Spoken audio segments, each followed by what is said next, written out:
Poly 42E, Empire in Practice, with me, your Professor Bueller, and today we're going to be going over Module 1, which is, what is the state's function under capitalism?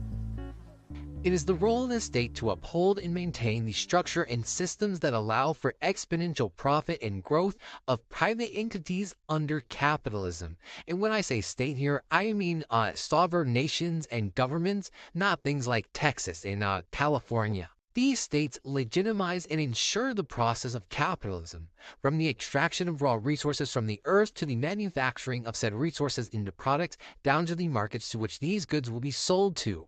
And when I say markets here, I'm not talking about your Walmart or your Target. I'm talking about groups of people who can buy things. And in order to guarantee the production of the markets to which these private entities of the upper class can sell their products, governments are tasked with maintaining the growth of a consumer population, a population which subsists off living under the upper class, laboring in service to the ruling industries for inadequate pay while being expected to consume those same industries' products at higher and higher rates. The result is a state that unsuccessfully tries to distract from the ruling class's absurd behavior and unexplainable profit that provides no return to the labor, people, and systems that they exploit. National SJP, Students for Justice in Palestine, made a national call for all SJPs to launch an encampment. So we are heeding that call. We are here because of the over 40,000 people martyred in Gaza in the past 7 months. We're here because of the mass graves that have been found at the hospitals with bodies stripped naked and tortured. All the universities in Gaza have been destroyed. The World Food Program warns of a full-blown famine. This is a genocide, and there is nothing in the world to justify this violence against Palestinian people. And we are here as students who still have access to a university to stand in solidarity with the people of Gaza and tell the university that we refuse to be complicit in their crimes and their funding of genocide. It seems like the current narrative being pushed by the media is that we don't actually have tangible goals, do not actually have tangible things that we are fighting for. We are just angry and taking up space. Could you reestablish what's going on here actually on the ground? Yeah, definitely. We are here in a greatly organized community action. There has been weeks of training behind this. We have safety regulations. We are not here to destroy property. We are not here to be violent. We are simply here to educate and stand in solidarity. We are here as a community of like-minded people that are willing to make sacrifices in the name of liberation. We are not here just to cause a ruckus, just to cause a scene for no reason. Our goals are tangible. It's about if admin will let these goals go through, because their priority is money, not their actual students' needs. There are students on this campus that are hungry. There are students on this campus that don't have housing. And instead of putting funding into that, they are funding a genocide across the world. And so our goals are incredibly tangible. It's just about if the people in power at this university will help us accomplish them. In a system that requires public support of capitalism's hierarchies and violent means, the state must grow an arm that manipulates and motivates the population to vote in support of actions that are against their own interests and instead in service to the growth of capital for private enterprises. Some of the ways America manufactures this consent include getting the public to sign off on increased surveillance, military spending, violation of the First Amendment, and unchecked state violence through propagandist ideology wars like the war on terror and the war on drugs, naturalizing the privatization of basic necessities, encouraging the public to believe that the job of the government is to provide assistance and benefits to corporations only, and that there is no possible way of providing those same assistance and benefits to the public at an adequate scale. Proliferate the propagated lie that the capitalist mode of social existence and reproduction is the right way of existing. Could you lay out for me how the university is actually supporting this imperialism abroad? Yeah, the UCs have $18 billion invested in the US military industrial complex, and a lot of that money is funneled into Israel to commit international war crimes, human rights violations. And yeah, as college students, we want that money to be going towards our education, going towards feeding the hungry people here. And the university refuses to listen to our voices and prioritize the needs of their students. Why the barricades? Why the mask? Mm. Why the defensiveness about community guidelines, things of the sort? What's going on? Can you explain the context behind that? Yes, 100%. Well, the barricades are first and foremost for our safety because we know the possible violent escalation from cops, from Zionists, and we want to protect our community and make it very clear what our camp is. The masks are because people will do anything to undermine our movement and put the people that are fighting for Palestinian liberation at risk. And who are these people? Do you think we can? Oh, you can come on through. Yeah, no you're worries. fine. No worries at all. Yeah. You say that these are for safety, these are for protection, these are for like against police and things of the sort. Has the university like threatened state violence? Well, they definitely have threatened the cops on us multiple times. Yes. And we are prepared for that to happen any day now. And with the context around the nation, could you explain for people who might be uninformed at this time about the state violence being purported against encampments? Yes. We saw first at Columbia the massive authoritarian violent crackdown from the police, over 300 arrests.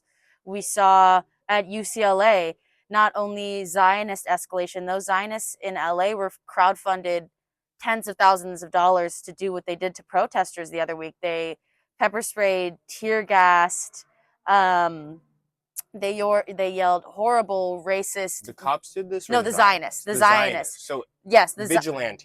Yes. Zionists in LA were crowdfunded tens of thousands of dollars to create violent escalations against the pro-Palestinian people at UCLA. They yelled horrible, racist, violent things at them. And the police came in. The police, when the Zionists were doing this attack, the police were nowhere to be seen. The police stood idly by while these protesters were being brutalized, were being beaten, were being harassed. And then the police came in and they shot rubber bullets at multiple pro-Palestinian students.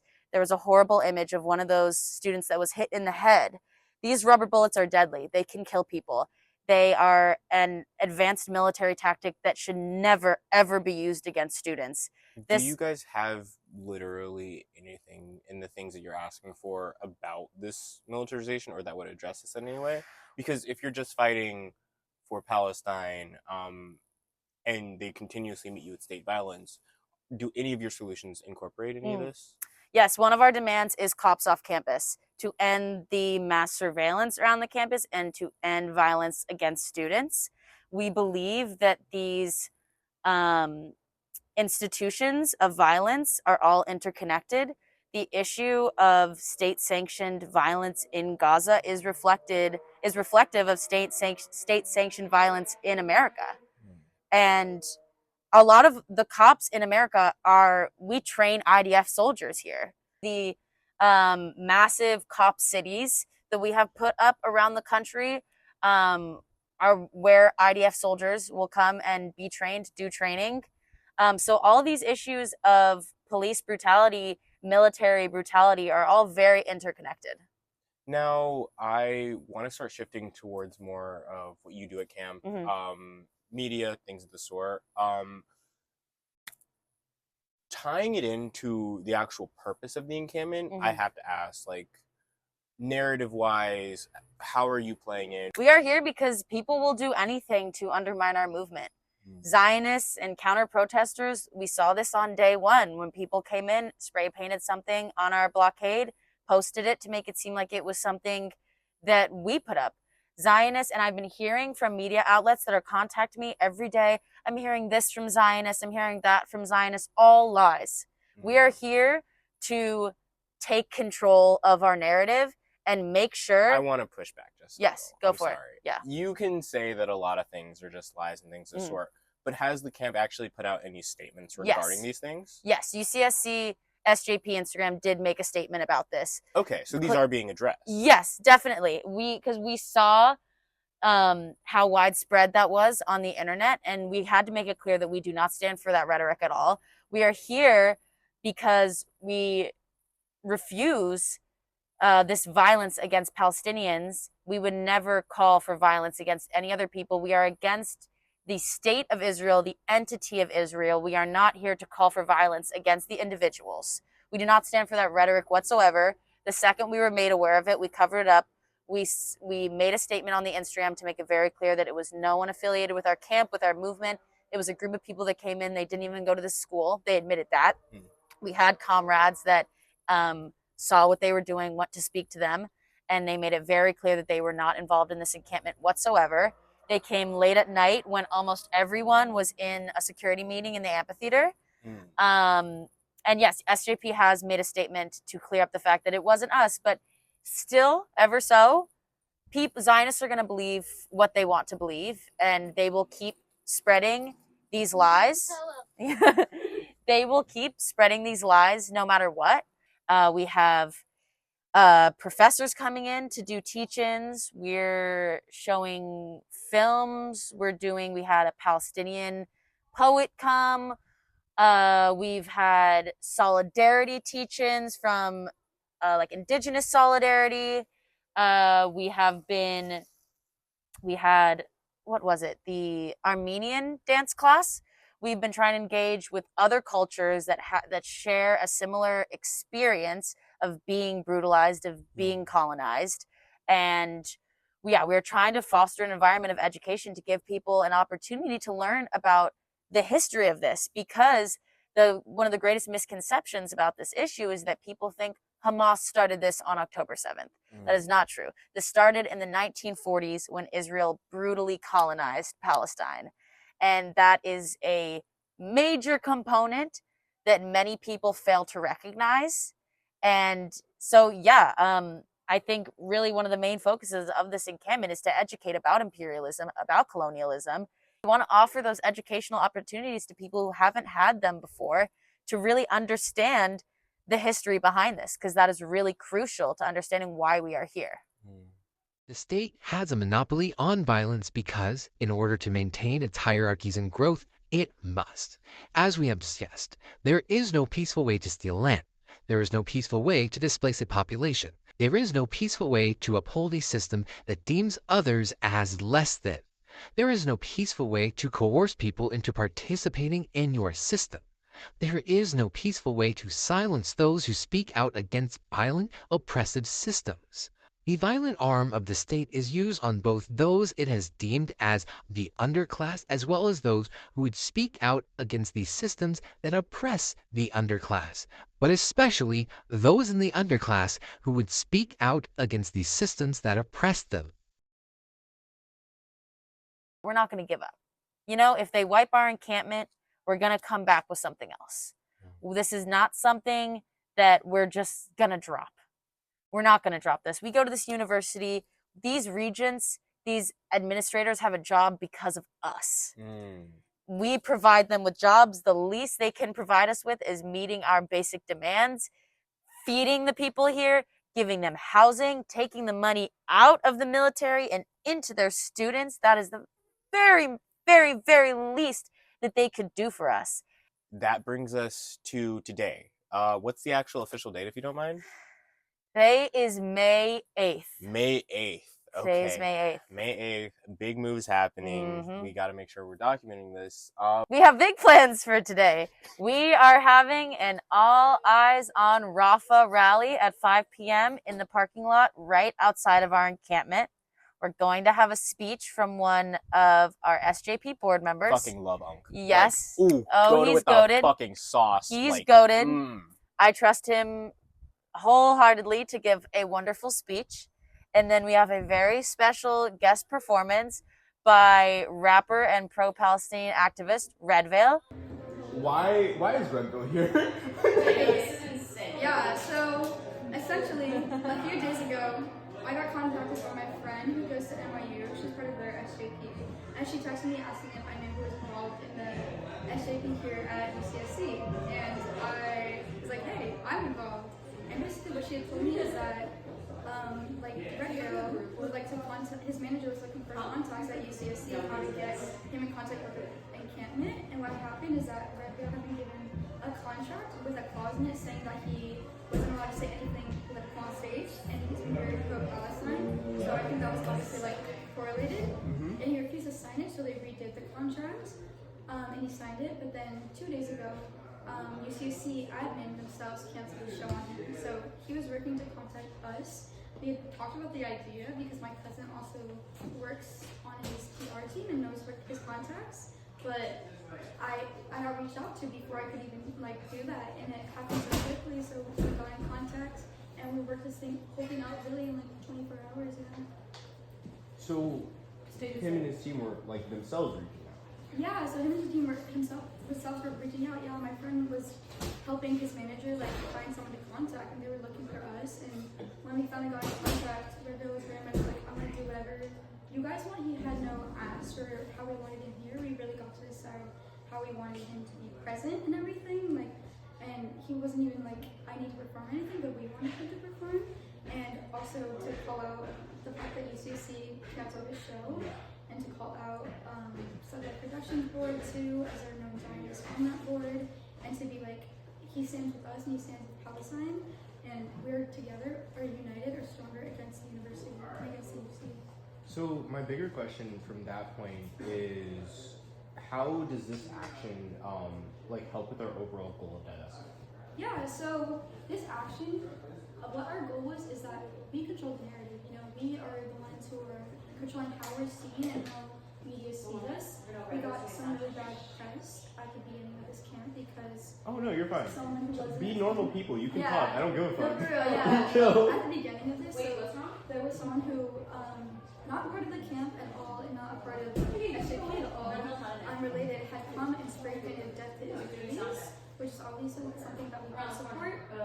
When our camp got about it, we initially went to go take it down, but that was photographed and plastered across Zionistic news outlets and made it on Israeli news. So that gave us some really bad press.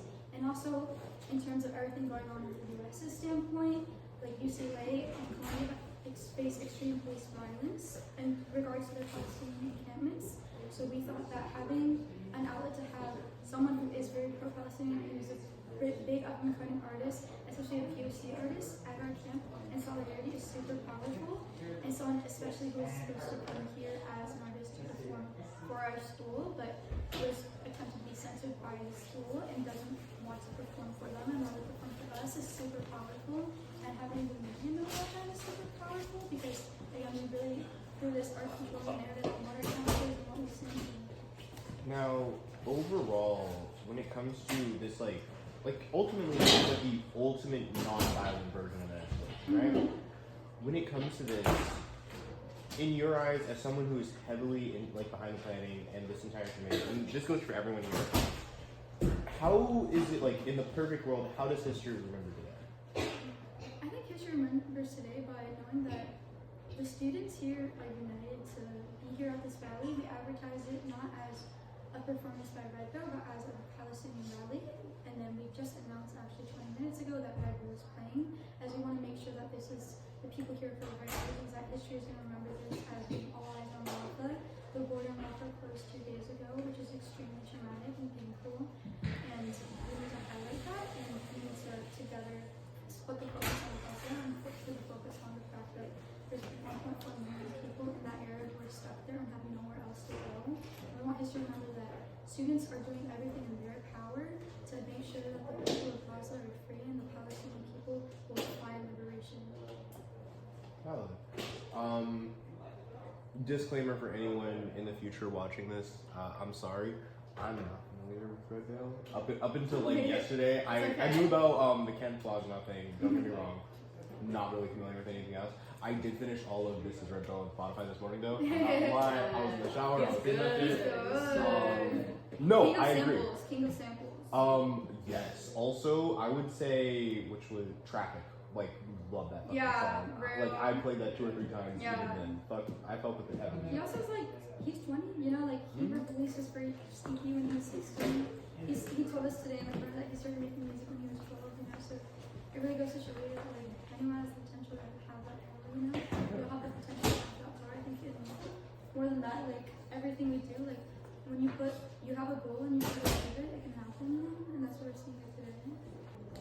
Time check. 4:36. 4:36. So T minus what? T minus 20 minutes 20 if we can get, if security can get information in time.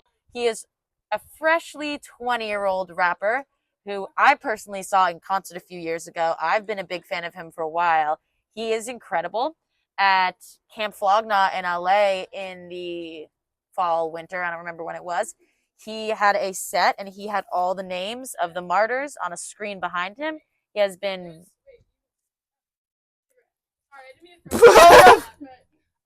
Thank you. Real as fuck. I'm so dead. I'm dead. Nothing should be normal. We are not existing in normal times. We do not have the privilege of existing in normal times due to the state that our country has put us in. So by all means. Thank you so much. Someone just threw a quart of a cigarette at me, so I'm doing great. I'm not doing transitions. Fuck you. I want this to be, like I said, I don't want anything in this to be normal. I don't want anything in this to feel normal. I don't want anything in this to be seen as normal. This is not normal. Okay, I just wanted to make sure that Pong didn't message me saying that he was about to be here, which he hasn't. What? Hold on. We're using our position as students who have the ability to come to college to show that, number one, we have the privilege that we can use to actually speak up for those who can't. But number two, we cannot exist on this campus as normal at all. Yes. Going to classes, keeping your head down, not thinking about what's going on. I don't smoke. Real. But literally not thinking about what's going on. Thank you. Not thinking about what's going on is not. It's not possible. Can I say one point to that? I gotta run. Go for it. One thing I have to say is you need to be thinking about the fact that the university is using state-sanctioned violence against its students. Right now, the university is trying to pin us all here as non-students because they want to create that separation. Yes. To not let people know that they've promised violence against us. Yes. They have promised violence against us. And if you're not thinking about it, just think about the fact that people you love are probably here right now. People that you love are going to be facing that violence. The university, sorry, I'm getting emotional. Take your time. I'm getting emotional because I just had this conversation and it's just like dealing with, I really need that to sink in for people again. The university is ensuing violence against us.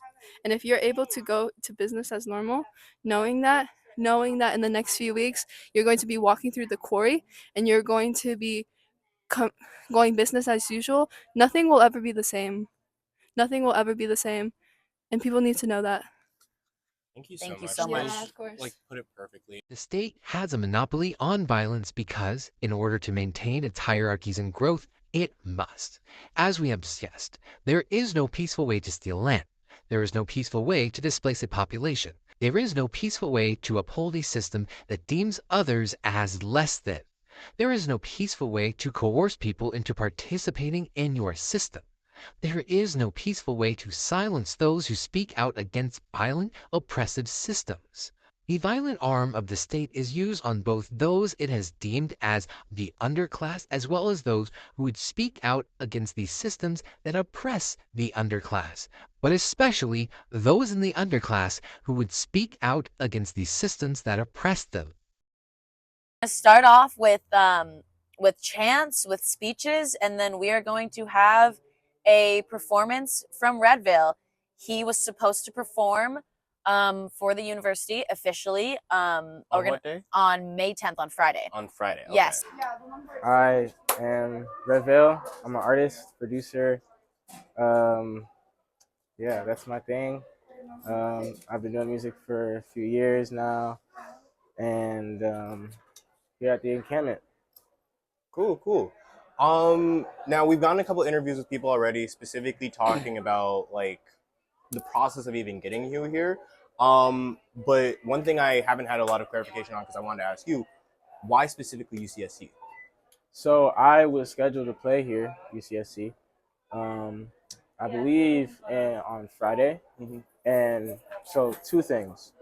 One, um, when we were originally negotiating for this show, they attempted to put a clause in the contract that would prohibit me from talking about Gaza.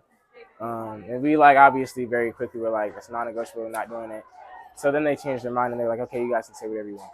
And so I decided that the only way that I would even feel comfortable doing that show still was, one, donating all the money I made from it to families in Gaza, and just making it a point to talk about it. I always talk about it every set, but especially this one.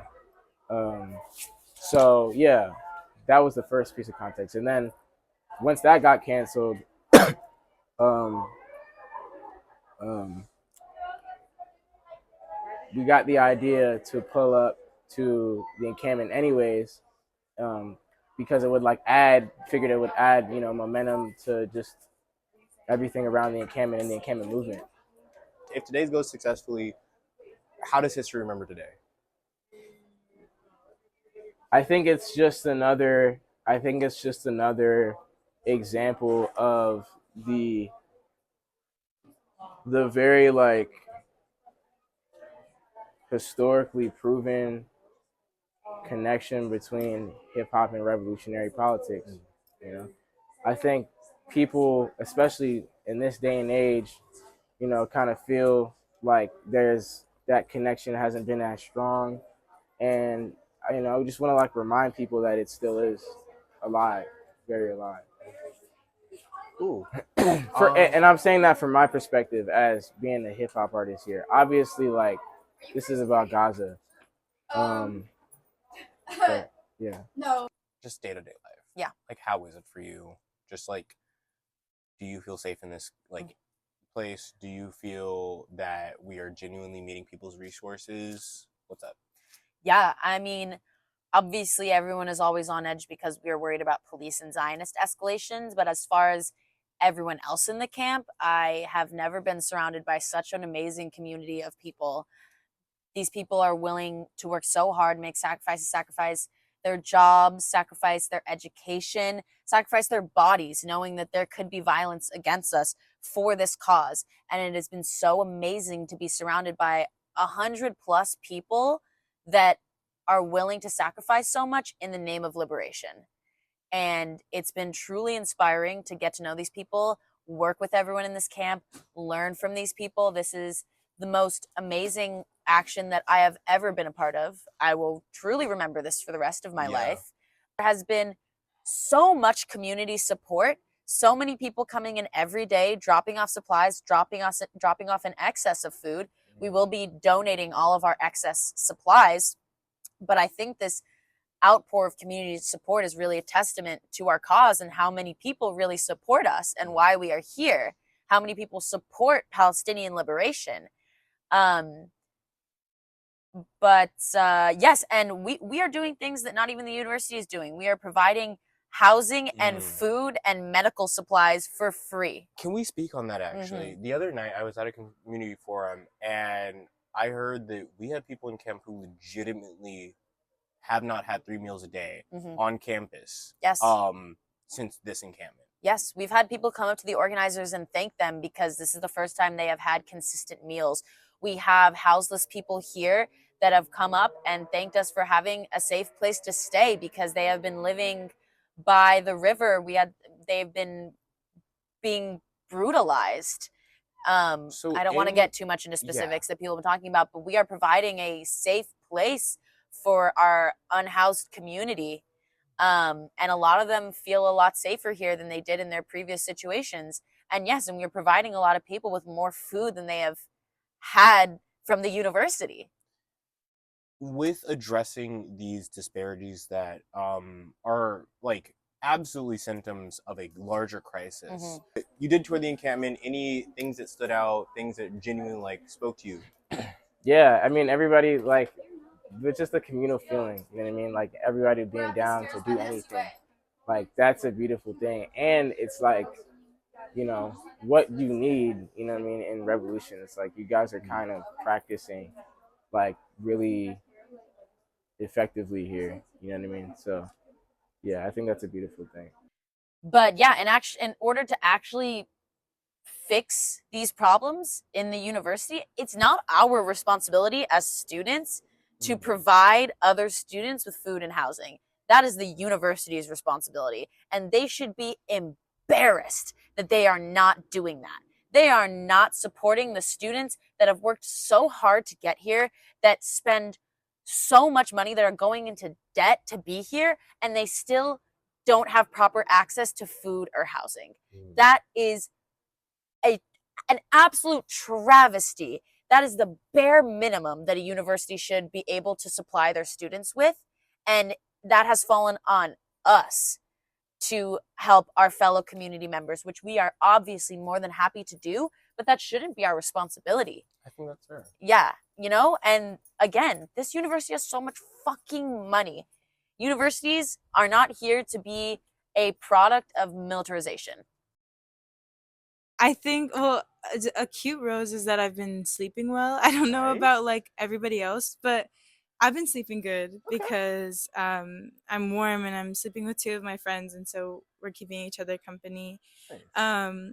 Some other roses are, it's just beautiful being around all the people that I love, especially doing this kind of work. Like, you usually don't get to see everybody all at once unless it's at like a rally or a protest, and this just feels so much stronger and obviously so much more serious. And so that is also scary because it's fun, but we do need to prepare ourselves for the danger and the like terror from cops and admin that might come, or that will most likely come. And so I think that's what's been kind of a thorn for me, because I know that like we could literally get beat, shot, arrested, understanding that that's a possibility, that we could all go through immense trauma together when like 5 minutes ago we were laughing and hugging and loving.